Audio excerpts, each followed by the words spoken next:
कैसे हो बाबू लोग? तो उम्मीद करता हूँ आप सभी अच्छे होंगे और आप सबों की पढ़ाई भी अच्छे से चल रही होगी। तो हम लोगों ने इस क्लास में पहले से कुछ चीज़ें पढ़ लिया है, जैसे कि सबसे पहले हम लोगों ने जो आपका जो एसएसटी के अंदर जो ज्योग्राफी का जो भूगोल का चैप्टर है फर्स्ट, तो उसका जो हम लोगों ने थोड़ा सा इंट्रोडक्शन पिछले क्लास में देखा था। आज उसी क्लास को हम लोग कंटिन्यू करते हैं और उससे थोड़ा सा और आगे बढ़ते हैं, चीज़ों को देखते हैं। तो पिछले क्लास में हम लोगों ने देखा था कि संसाधन क्या होते हैं, उसके अलावा उसका जो संसाधन का महत्व क्या है, किसी भी देश, प्रदेश, राष्ट्र के का जो विकास होता है, उस संसाधन पे किस तरह से होता है या संसाधन पे किस तरह से डिपेंडेंट होता है, समझे? तो ये सब चीज़ हम लोगों ने पिछले क्लास में देख लिया था। अगर पिछला वीडियो आप लोगों ने नहीं देखा है, तो वहाँ पर आपके जा करके आप लोग देख सकते हैं। साथ ही साथ इस क्लास का सारा वीडियो आप लोगों को आप केवीआर लर्निंग का जो मोबाइल एप्लीकेशन है, जो कि इस नाम से मिलेगा, मैं थोड़ा सा बता देता हूँ। देखिए, गूगल प्ले स्टोर में जाइएगा और आप लोगों को टाइप करना है, क्या टाइप करना है? KVR learning.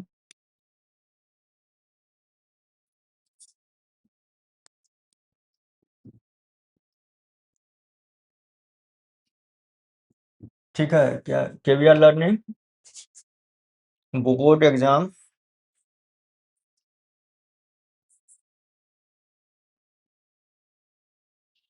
बोर्ड एग्जाम, ठीक है, ये टाइप कीजिएगा, आपको गूगल प्ले स्टोर में मिल जाएगा एप्लीकेशन। अब ये बोलिए कि सर इसको क्यों डाउनलोड करें? तो इसमें आपको क्या बेनिफिट होगा कि जो क्लास का पीडीएफ है वो आपको मिल जाएगा वहां पर। साथ ही साथ जो अब आप लोगों को ऑब्जेक्टिव भी तो सॉल्व करना है ना, तो काफी सारे ऑब्जेक्टिव आपको सॉल्व करना है, तो उसलिए आपको ये ऐप इंस्टॉल करना है। वहां पे आपको ये सारे फैसिलिटी, जो सारे फीचर्स है, वहां पे आपको मिल जाता है। साथ ही साथ अगर आपको किसी भी तरह का डाउट होता है, मान लीजिए कि कभी कोई डाउट पूछना है, वहां पे एक डाउट पूछने का सेक्शन दिया गया, वहां पे आप अपना डाउट लिखिए। साथ ही अगर कोई मान लीजिए आपके पास कोई ऐसा क्वेश्चन है जिसका आंसर आप चाहते हैं या उसको समझ में नहीं आया, तो वहाँ उसका फोटो खींचिए, उस पर अपलोड कर दीजिएगा, तो हम लोग के पास आ जाएगा। फिर हम लोग उस क्वेश्चन को जो है ना सॉल्व कर देंगे। साथ ही साथ आपका जो भी डाउट होगा उसको क्लियर कर देंगे। तो चलिए आज हम लोग इस क्लास को शुरू करते हैं। और जो आपका पहला जो आज हम लोग जो सबसे चीज जो महत्वपूर्ण चीज आज पढ़ेंगे, वह है कि संसाधनों का वर्गीकरण। तो आपके पास ये वाला बुक होगा, पहले भी दिखाया था कि आप लोगों के पास ये वाला बुक होगा। अगर नहीं है तो आप लोग ये वाला बुक ले लीजिएगा, ठीक है? तो क्योंकि इसी के अकॉर्डिंग क्वेश्चन पूछता है आप लोगों के एग्जाम में, तो ये बुक सभी के पास होना चाहिए। तो सबसे पहले देखिए, आज हम लोग देखते हैं कि संसाधनों का वर्गीकरण, संसाधन के किस तरह से वर्गीकृत किया जाता है। देखिए, अलग अलग स्तर पर या अलग अलग बेसिस पे कह सकते हैं, अलग अलग बेसिस पे आधार पर संसाधनों को वर्गीकृत किया जाता है, ठीक है? तो सबसे पहले अगर हम लोग बात करें कि उत्पत्ति के आधार पे, अगर उत्पत्ति के आधार पे संसाधन की बात करें कि उत्पत्ति जो उत्पादन, किस तरह से संसाधन उत्पादित होता है, उसके आधार पर अगर हम लोग बात करें तो संसाधन को दो भागों में बांटा गया है। सबसे पहले तो हम लोग संसाधन को ब्रॉडली चार तरह से बांट सकते हैं, ठीक है? और भी हो सकता है, तरीका और भी होता है, लेकिन मेनली हम लोग चार तरह से ही इसको अभी देखते हैं। एक होता उत्पत्ति के आधार पर, दूसरा होता उपलब्धता या इसको उपयोगिता भी बोलते हैं, ठीक है? उपयोगिता भी आप लोग इसको बोल सकते हैं। बुक में उपयोगिता ही दिया गया है, तो आप लोग उपयोगिता भी इसको बोलिएगा, उपयोगिता, ठीक है? उपयोगिता, उपयोगिता या नवीकरणीयता के आधार पर, ठीक है? दूसरा ये हो गया। पहला उत्पत्ति के आधार पर, ठीक है? दूसरा हो गया आपको उपलब्धता या उपयोगिता के आधार पर। तीसरा हो गया स्वामित्व के आधार पर। किस पर? स्वामित्व के आधार पर, जो किसके पास जो है संसाधन का स्वामित्व है, यानी कि उसका ऑनर कौन है। विकास के आधार के स्तर पर, यानी कि उसका विकास अभी तक हुआ है या नहीं हुआ है या वैसे पड़ा हुआ है। तो इस तरह से हम लोग ब्रॉडली चार पार्ट में इसको देखते हैं, यानी कि चार तरह से इसका वर्गीकरण किया जा सकता है। अब इसके अंदर फिर और वर्गीकरण होता है, सब वर्गीकरण भी होता है। तो जैसे देखिए, उत्पत्ति के आधार पर फिर जो है दो तरह से इसको बांट सकते हैं, तो जैविक संसाधन और दूसरा अजैव संसाधन या जैव या अजैव संसाधन। उसके बाद उपयोगिता या उपलब्धता के आधार पर नवीकरणीय, संसाधन या अनवीकरणीय संसाधन। इसका हम लोग बारी-बारी करके थोड़ा डिटेल में पढ़ेंगे। जस्ट थोड़ा-सा इसको एक बार देख लीजिए और इसके आगे हम लोग इसको डिटेल में पढ़ेंगे।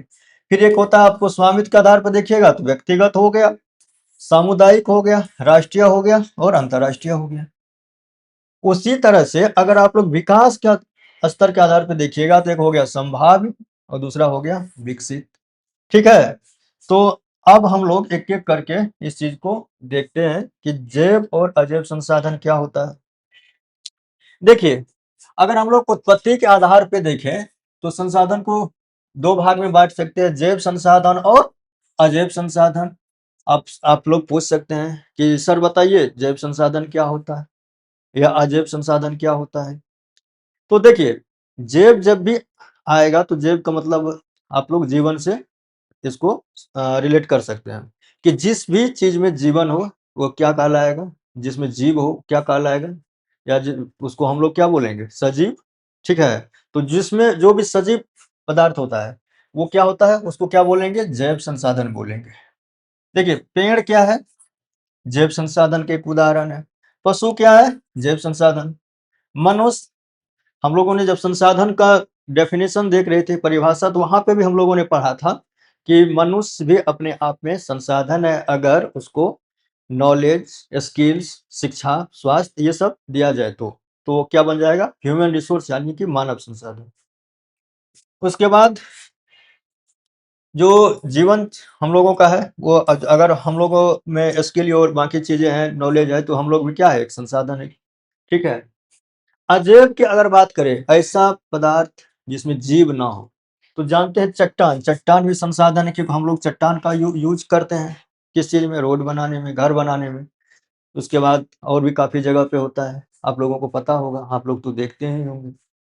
मृदा क्या है, मृदा भी अजैव है। उसके बाद अगर देखिए हवा क्या है, इसमें जीव है जी, नहीं है। खनिज क्या, ये जो मतलब क्या है, निर्जीव, मतलब जिसमें जीव ना हो तो उसको क्या बोलेंगे, जिसमें जीव ना हो उसको बोलेंगे अजैव संसाधन, अजैव, अजैव, समझे, जिसमें जीव नहीं है। तो उत्पत्ति के आधार पर समझ गए होंगे जैव संसाधन। अब जैव संसाधन किसको बोलेंगे, ऐसा संसाधन जिसमें जीव हो। ठीक है, उसमें क्या हो, जीव हो। उदाहरण के लिए ये सारे उदाहरण आप लोग दे दीजिएगा। अजैव का अगर बात करें तो ऐसा संसाधन जिसमें जीव नहीं हो, उदाहरण के लिए चट्टान, मृदा, हवा, खनिज, ये सब क्या है, अजैव संसाधन। तो ये क्लियर आप लोगों को हो गया होगा। ठीक है, चलिए आगे बढ़ते हैं। अगर आप लोगों को कुछ भी डाउट हो तो आप लोग, आपको बता ही दिए, केवीआर लर्निंग बोर्ड एग्जाम पर जा करके अपना डाउट पूछ सकते हैं। साथ ही अगर वीडियो यूट्यूब पे देख रहे हैं तो कमेंट में भी पूछ सकते हैं। ठीक है, चलिए अब हम लोग क्या करते हैं, उपलब्धता या उपयोगिता। ठीक है, आपके बुक में उपयोगिता दिया गया है तो आप उपयोगिता ही लिख सकते हैं, उपयोगिता। उपयोगिता के आधार पर, किसके आधार पर, उपयोगिता के आधार पर या उपलब्धता के आधार पर जो है, इसको जो है कितने भागों में बांटा गया है, अगेन इसको दो भागों में बांटा गया है। कौन कौन है बाबू, तो देखो, एक जो है आपका नवीकरणीय संसाधन है। आप बोल सकते हैं सर एक नवीकरणीय संसाधन है, आप लोग इतना स्मार्ट बच्चे हो, सब कुछ पता है। हम तो सिर्फ यहाँ पर क्या है, हम लोग एक मीडियम है, रिवीजन करवा रहे हैं एक तरह से कहिए, बाकी तो आप लोग सब कुछ जानते ही होंगे। ठीक है, बस एक याद दिला देते हैं कि ये चीज होती है। ठीक है, देखिए दूसरा है क्या, अनवीकरणीय संसाधन, अनवीकरणीय, इसको क्या बोलेंगे, नवीकरणीय यानी कि रिन्यूएबल, नॉन रिन्यूएबल। क्या होता है, अब समझिए नवीकरणीय संसाधन क्या होता है। जैसे आपका ऐसा संसाधन जिसको हम लोग बार बार यूज कर सकते हैं, बार बार यूज कर सकते हैं, N number of times, N number of times उसको यूज कर सकते हैं। ठीक है, निकट भविष्य में वो खत्म नहीं होगा। जैसे सौर ऊर्जा है, अब सूर्य से जो हमें ऊर्जा मिलती है आपको पता है, ये जो है अभी निकट भविष्य में तो सूर्य का जो है ऊर्जा खत्म होने वाला नहीं है। ठीक है, ये हम लोगों को क्या होता है, बार बार मिलता है। एक बार यूज करते हैं सौर ऊर्जा, फिर दूसरे दिन सूर्य निकलता है, फिर उसका हमको मिल जाता है, हम लोग को मिल जाता है। पवन ऊर्जा भी वही है कि पवन ऊर्जा का आप कितनों यूज कीजिए, पवन तो चलेगा ही चलेगा, हवा तो बहते रहेगी, हवा तो खत्म होने वाला है नहीं, है ना जी। तो ये क्या हो गया, पवन ऊर्जा हो गया। तीसरा देखिए, जल, आप तो कह सकते हैं सर जल तो जो है इतना फिर जो है शॉर्टेज क्यों हो रहा है? हाँ, शॉर्टेज हो रहा है, लेकिन इसका मतलब नहीं कि अभी समुद्र में देख लीजिए वो पीने लायक नहीं, वो खारा जल है। मीठा जल का शॉर्टेज है, ठीक है, लेकिन समुद्र में जो पड़ा हुआ वो जो आपका जो खारा जल है ना, उसकी शॉर्टेज नहीं है, क्योंकि आपको पता है कि पृथ्वी पर लगभग 3 भाग जल है और 1 ही भाग क्या है? स्थल है। तो जल, ठीक है, ये भी इसको भी नवीकरणीय संसाधन के रूप में माना जाता है, यानी कि जिसका पुनः निर्माण संभव है। एक बार उसका जिसको यूज कर लिए और उसके बाद दोबारा से फिर यूज कर सकते हैं, n नंबर ऑफ टाइम कर सकते हैं, उसको क्या बोलेंगे? नवीकरणीय संसाधन बोलेंगे। ठीक है, आप लोगों को ये बात समझ में आ गया हो, आया ना बाबू? चलो ठीक है, अब अगला हम लोग देखते हैं कौन सा अनवीकरणीय है। देखिए आप अपने हैंड रिटेन नोट्स भी बनाते चलिएगा, वैसे हम लोग यहाँ पे पीडीएफ भी देंगे, लेकिन अपने हैंड रिटेन नोट्स बनाइएगा और इस तरह से पॉइंट वाइज ही नोट्स बना लीजिए कि अंतिम समय में आपको क्या करना है, बस रिवीजन करना। अभी पूरे जो है ना कहानी नहीं पढ़ना, उस समय में एग्जाम के टाइम पे आपको पास इतना टाइम नहीं होगा कि आप सारे कहानी को पढ़िएगा, इसीलिए हैंड रिटेन नोट्स बनाइए। और साथ ही साथ हम लोग जो आपको पीडीएफ प्रोवाइड करेंगे, देंगे ना, तो वो भी रिवीजन में आपका हेल्पफुल होगा। तो नवीकरणीय संसाधन क्या है जी? अनवीकरणीय ऐसा संसाधन जिसका एक बार अगर हम लोग यूज कर सकते हैं तो वो खत्म, ठीक, दोबारा से उसका यूज नहीं कर सकते, एक बार में खत्म हो गया, उसको क्या बोलेंगे? अनवीकरणीय, जिसका कि पुनः निर्माण संभव नहीं है। अब देखिए यहाँ निर्माण से ये मत बोलिएगा कि सर कोयला भी तो पृथ्वी के अंदर बन ही रहा है, उस पेट्रोलियम जो है, क्रूड ऑयल है, जो फॉसिल फ्यूल है, वो सब तो बन ही रहा है। जी नहीं, यहाँ पे बात हो रहा है कि अगर एक बार यूज किए तो क्या दोबारा से उसको यूज कर सकते हैं? नहीं कर सकते। कोयला जल गया, खत्म कहानी। लेकिन सूर्य ऊर्जा जो अगर आज यूज किए तो कल भी इसको यूज कर सकते हैं, ठीक है, इसीलिए इसको बोलते हैं सौर ऊर्जा हो गया नवीकरणीय में, और ये हो गया अनवीकरणीय में। पेट्रोलियम आप जला दीजिए, धुआं निकल गया, प्राकृतिक गैस जला दीजिए, निकल गया, यानी इसका मात्रा भी क्या है? ये सीमित है। और इसको बनने में क्या होता है? लाखों वर्ष लगता है, लाखों करोड़ों वर्ष लगता है, ये जो है ना अनवीकरणीय जो संसाधन होते हैं इसको बनने में। और ये आपको पता है, ये तो हम लोगों को डेली बेसिस पे ये सारी चीजें मिल जाती है। चलिए अगला कुछ जो हम लोगों का जो इसका वर्गीकरण है वह है स्वामित्व के आधार पर। भाई किसके पास इसका ओनरशिप है, इसका स्वामी कौन है, इसका मालिक कौन है, मालिकाना हक किसके पास है, तो इसके आधार पर भी वर्गीकरण करते हैं। अब देखिए इसमें 4 जो है सब वर्गीकरण होता है इसके अंदर। तो इसमें देखिएगा, एक होता है व्यक्तिगत व्यक्तिगत संसाधन, जो किसी खास व्यक्ति का होता है, किसी खास व्यक्ति का होता है। अगर हम लोग बात करें इस क्लासरूम का, अगर देखिए अगर फोन की बात करें तो ये किसका हो गया, अगर ये स्वामित्व की बात करें तो ये मेरा हो गया। इसी तरह आपके पास भी होगा, आप लोग भी इस क्लास को देख रहे होंगे अपने फोन, स्मार्टफोन, अपने लैपटॉप पर, तो वो किसका संसाधन है? वो आपका संसाधन, क्योंकि वो आपका पर्सनल है। जैसे घर हो गया, घर जो है व्यक्तिगत होता है। जमीन हो गया, जमीन भी व्यक्तिगत होता है, ठीक है, तो ये होता है। उसके बाद इसके अंतर्गत एक आता है समुदाय। देखिए सबका डेफिनेशन भी आप लोगों को थोड़ा बहुत पता होना चाहिए, एग्जाम में डेफिनेशन भी लिखना पड़ेगा अगर क्वेश्चन 5 नंबर में पूछेगा तो। लेकिन इतना कंटेंट आप लोगों को यहाँ पर दे देंगे, इतना अच्छे से समझा देंगे कि आप लोग आसानी से बस इतना को रिवीजन कर लीजिए, आपका आराम से ये क्वेश्चन सारे सॉल्व हो जाएगा। और आप लोगों को अभी से ही अगर चाहते हैं कि कंपटीशन के एग्जाम देना है तो ये सब चीजें अच्छे से पढ़िए, क्योंकि कंपटीशन में ये क्वेश्चन बार बार पूछता है। और इस बुक से 2 क्वेश्चन जो है बीपीएससी 17वीं के मेंस में जब मैं भी लिख रहा था तो उस समय में 2 क्वेश्चन इस बुक से पूछा था, डायरेक्ट पूछा था। ये बुक काफी महत्वपूर्ण है, ठीक है, कंपटीशन वाले जो भी एग्जाम आप देने वाले हैं आने वाले समय में, तो याद रखिएगा यही सब चीज वहां पे भी पढ़ना पड़ेगा, ठीक है, चाहे पीसीएस का दीजिए कि कोई सा भी वन डे एग्जाम दीजिए।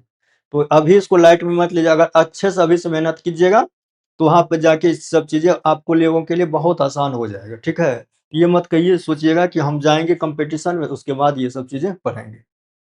आइए, तो हम लोग अब देखते हैं कौन सा सामुदायिक सामुदायिक संसाधन। जैसे देखिए एक समुदाय, किसी समुदाय विशेष का जो होता है, हम लोग मोहल्ला होता है, ठीक है, वहाँ पे प्लेग्राउंड होता है, खेल का मैदान होता है, पार्क होता है, क्या होता है वो पूरे समुदाय का होता है, किसी निजी व्यक्ति का नहीं होता। हालाँकि कोई निजी व्यक्ति भी अपना डेवलप कर सकता है, लेकिन जो पूरे समुदाय का होता है उसको सामुदायिक संसाधन बोलते हैं। जैसे खेल का मैदान किसी मोहल्ला में होता है, पार्क होता है, ठीक है? कहीं चबूतरा होता है कि पूरा जो है एक समुदाय या उस गाँव का आदमी आके वहाँ पे बैठे अपना, ठीक है? तो उसको क्या बोलेंगे? सामुदायिक संसाधन बोलेंगे। खेल का मैदान हो गया, क्या है इसका हो, यानी कि जिसका स्वामित्व पूरे समुदाय के पास हो उसको बोलेंगे कौन सा उसको बोलेंगे सामुदायिक, ठीक है, सामुदायिक संसाधन। उसके बाद जो अगला है वो है राष्ट्रीय संसाधन। है राष्ट्रीय, किसी राष्ट्र का जो संपत्ति होता है, कहते हैं ना कि रेलवे क्या है, राष्ट्र की संपत्ति, इसकी रक्षा करना चाहिए।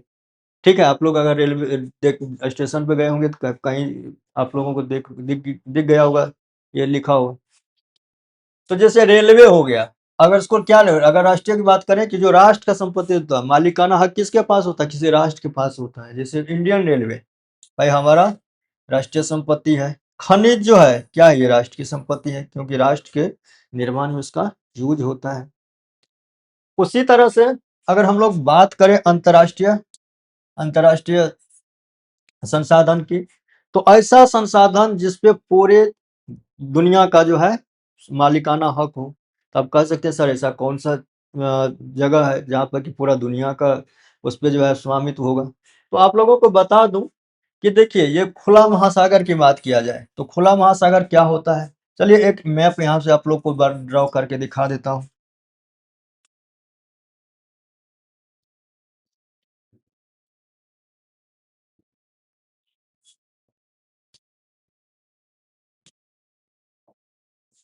देखिए ये आपका इंडिया का मैप है, देखिएगा मैप थोड़ा अच्छा तो नहीं बना है, फिर भी प्रयास करता हूँ।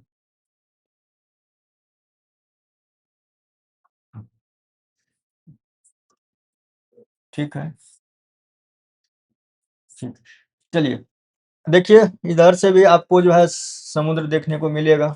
इधर आपको इधर क्या है, समुद्र का पानी है, ठीक है। तो यहाँ से मान लीजिए अगर इंडिया का ये बाउंड्री लाइन है, यहाँ से लेके 200 नॉटिकल माइल, मान मान लीजिए यहाँ तक, यहाँ से लेके यहाँ तक 200 नॉटिकल माइल का कितना 200 नॉटिकल माइल, इसके बीच का जो जो जल होता है, ठीक है, या उसमें जो भी खनिज लवण बाकी चीजें पाई जाती है, उस पे जो है ना क्या उसको बोलते हैं इकोनॉमिक एक्सक्लूसिव इकोनॉमिक जोन। वो किसी इसमें जो है जिसके अंतर्गत ये आता है उस देश का जो है मालिकाना हक होता है उसके संसाधन पे, ठीक है। इसके बाद जो 2000 नॉटिकल माइल के बाद की अगर हम लोग बात करेंगे इधर, तो इसको बोला जाता है क्या, खुला समुद्र। क्या बोलते हैं उसको, खुला समुद्र, ठीक है। खुला समुद्र इसके 200 नॉटिकल माइल के बाद का, तो उस पे किसका किसका हक होता है, उस पे पूरे दुनिया का जो है उस पे अधिकार होता है, इसीलिए उसको क्या बोलते हैं, अंतर्राष्ट्रीय, क्या बोलते हैं जी, उसको बोलते हैं अंतर्राष्ट्रीय संसाधन। अब समझ में आ गया होगा किसको बोलेंगे, जो 200 नॉटिकल माइल के बाद, ठीक है, मील के बाद जो होता है उसको बोलेंगे अंतर्राष्ट्रीय संसाधन, ठीक है, जिसपे कि पूरी दुनिया का मालिकाना हक हो। अब ये चारों चीज आप लोगों को समझ में आ गया है, आगे बढ़े, तो चलो आगे बढ़ते हैं। अब है विकास के स्तर के आधार पर, किसके विकास के स्तर के आधार पर, अगर विकास के स्तर के आधार पर हम लोग संसाधन को देखें तो फिर हम लोगों के पास जो है ना दो तरह से इसको हम लोग डिवाइड कर सकते हैं। एक होता है संभाव्य और दूसरा होता है विकसित।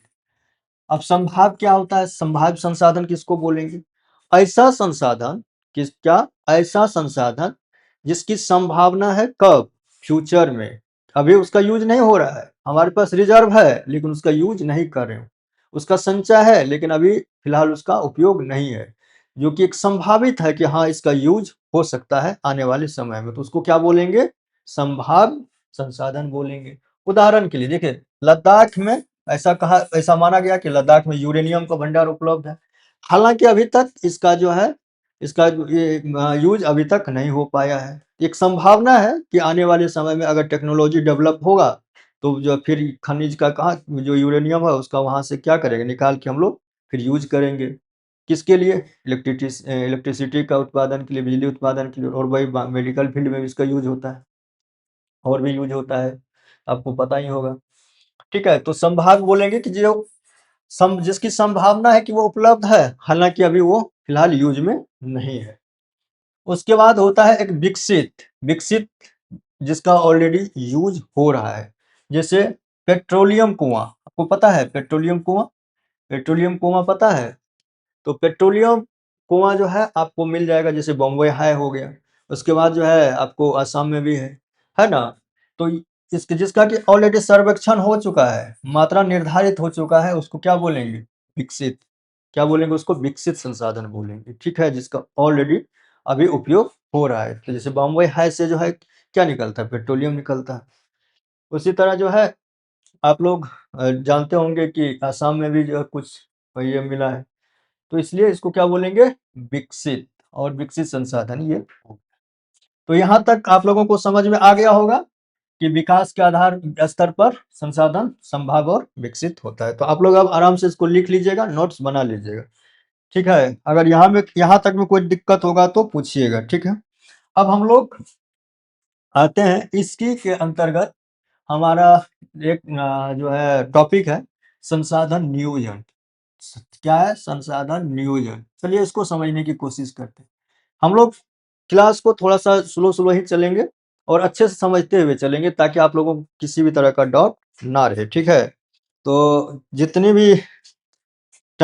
भी टाइम लगे, एफर्ट लगे, लेकिन हम लोग अच्छे से चीज़ों को पढ़ेंगे, ताकि आप लोग बिहार बोर्ड का जो एग्जाम होगा ना, अच्छे से नंबर ले पाइएगा।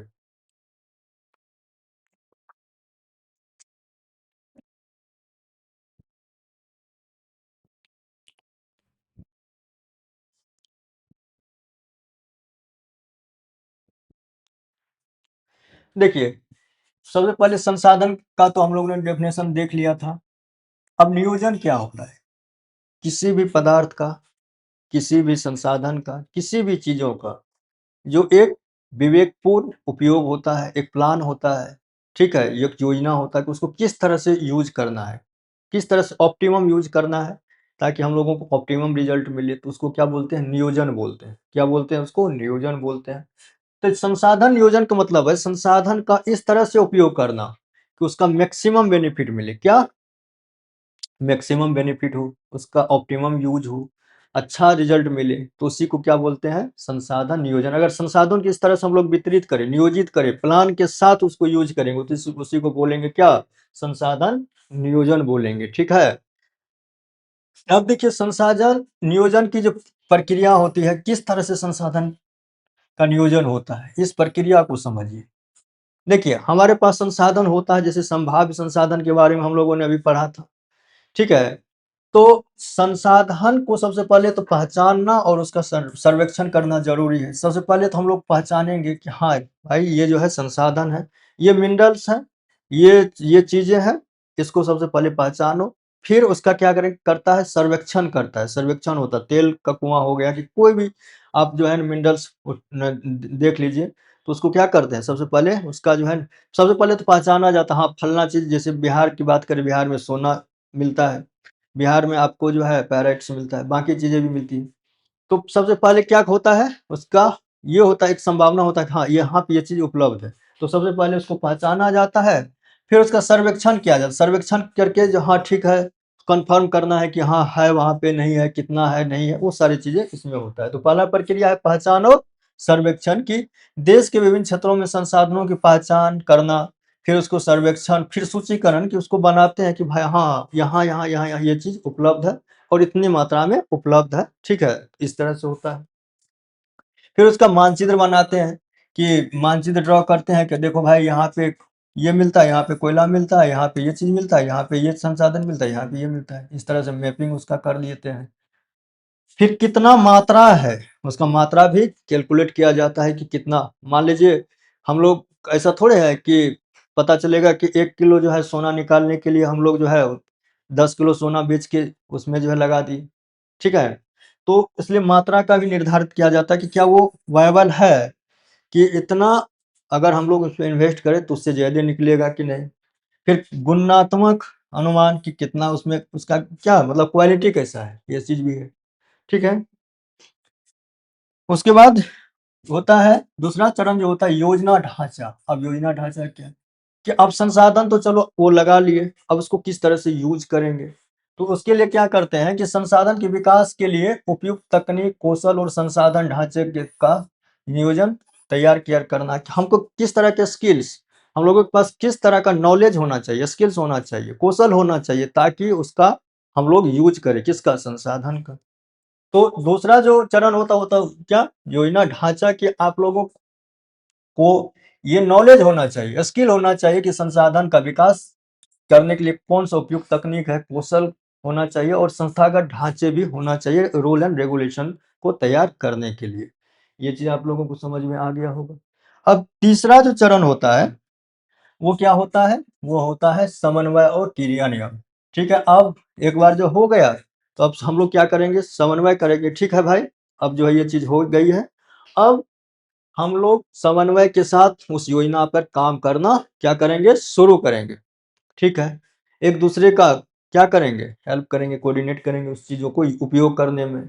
तो उसके बाद फिर क्रियान्वयन, क्रियान्वयन का मतलब क्या, उसको लागू करना, क्या करना, उसको धरातल पे उतारना। ठीक है, तो तीसरा जो चरण हो गया उसमें समन्वय और क्रियान्वयन हो गया कि संसाधन विकास की योजनाओं को राष्ट्रीय विकास योजना के साथ पहले सबसे पहले जोड़ो। ठीक है, उसके बाद राष्ट्रीय और क्षेत्रीय योजनाओं का मिलान करना, संस्थागत ढांचे बनाना।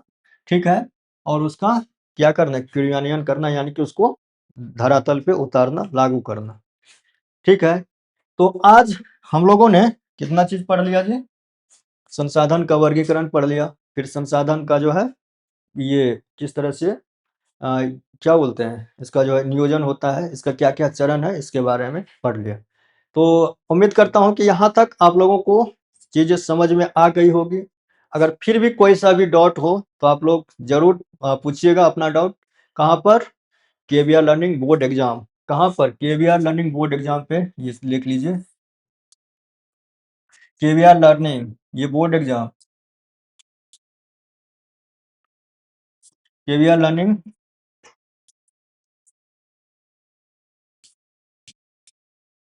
बोर्ड एग्जाम, ये ऐप का नाम है, आपको गूगल प्ले स्टोर पे मिल जाएगा। यहाँ पे ये क्लास आप देख रहे होंगे, तो यहाँ इसी में आपको जो है ना एक सेक्शन मिलेगा पीडीएफ का, वहां पर आपको पीडीएफ में मिल जाएगा। और कुछ दिन के बाद हम लोग यहाँ पर ऑब्जेक्टिव क्वेश्चन का भी प्रैक्टिस शुरू कर देंगे। तो ये जो ऐप है आप लोगों के लिए वन स्टॉप सॉल्यूशन लेके आने वाला है, तो आप लोग इस ऐप को इंस्टॉल कर लीजिएगा। ठीक है, और अगर किसी भी तरह का डाउट होगा तो यहाँ पे डाउट पूछने का भी सेक्शन है, आप लोग वहां से भी पूछ सकते हैं। फिर भी अगर उसके बाद भी अगर आप लोगों को किसी भी तरह का दिक्कत हो, परेशानी हो, कुछ पूछना है, तो इस नंबर पर आप लोग व्हाट्सएप कर सकते हैं। कौन सा, ये नंबर है, ये लिख लिख लीजिए, बता देता हूँ नंबर, 9471620969। इस नंबर पे आप लोग व्हाट्सएप कर सकते हैं, कि क्या कर सकते हैं, व्हाट्सएप। क्योंकि कॉल कीजिएगा तो हमेशा कॉल उपलब्ध नहीं रहता है, लेकिन व्हाट्सएप कीजिएगा तो आपको जो भी डाउट होगा उस पर आप हम लोग देख लेंगे। ठीक है, इस नंबर पे आप लोग व्हाट्सएप करके भी पूछ सकते हैं। तो चलिए, आज के लिए बस इतना ही। उम्मीद करता हूँ कि ये क्लास आप लोगों के लिए हेल्पफुल रहा होगा, और क्लास करने में आज मज़ा भी आया होगा। इसी तरह हम लोग फिर और भी बाकी चीज़ों को देखेंगे, और आप लोगों को पता होगा कि इसी चैनल पे आपका जो है मैथ्स और साइंस का क्लास भी चल रहा है, और साथ ही से हिंदी और संस्कृत का भी। तो इस तरह से हम लोग पूरी सिलेबस को काफ़ी अच्छे तरह से पढ़ेंगे। तो चलिए मिलते हैं फिर अगले क्लास में, तब तक के लिए आप सबों का बहुत बहुत धन्यवाद।